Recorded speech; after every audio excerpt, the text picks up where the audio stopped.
தொழிலாளர் நல சட்டங்களை முதலாளிகளுக்கு ஆதரவாக மாற்றியதை திரும்பப் பெற வலியுறுத்தி மத்திய அரசுக்கு எதிராக தஞ்சை தலைமை தபால் நிலையம் முன்பு CITU சார்பில் மறியல் போராட்டம் நடைபெறுகிறது.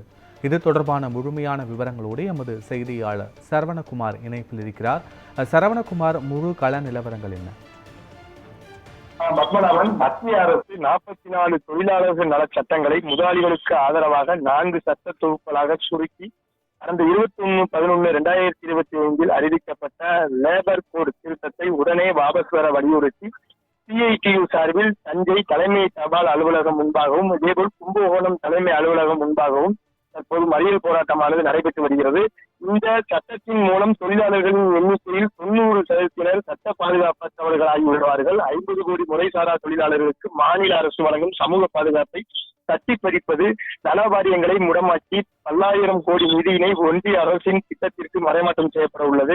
வேலை நேரம் இருந்து அதற்கு மேலாக எவ்வளவு நேரம் என்பதை முதலாளிகளை முடிவு செய்வது, போனஸ் கொடுக்க வேண்டும் என்ற கட்டாயமில்லை உள்ளிட்ட அந்த தொழிலாளர்களுக்கு விரோதமான இந்த சட்ட திருத்த லேபர் கோடு திருத்தத்தை உடனடியாக வாபஸ் பெற வேண்டும் என்பதை வலியுறுத்தி மத்திய அரசுக்கு எதிராக கோஷங்களை எழுப்பி சுமார் 100க்கும் மேற்பட்ட CITU தொழிற்சங்கத்தினர் தற்போது தபால் நிலையம் முன்பாக மறியல் போராட்டத்தில் ஈடுபட்டு வந்தனர்.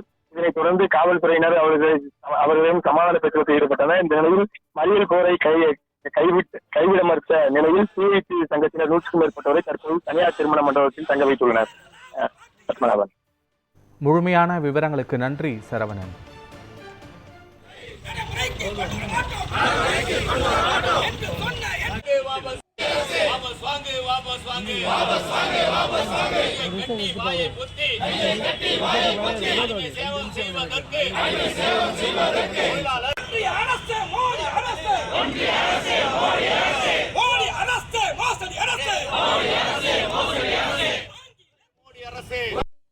தொழிலாளர்களுக்கு எந்தவித பலனையும் அளிக்காத வகையில் கார்ப்பரேட்டுகளுக்கு ஆதரவாக செய்கின்ற இந்த 4 சட்ட தொகுப்புகளை வாபஸ் வாங்க வேண்டும் என்ற கோரிக்கையை வலியுறுத்தி தமிழ்நாடு முழுவதும் இன்றைக்கு மறியல் போராட்டம் என்பது நடத்தி கொண்டிருக்கின்றோம்.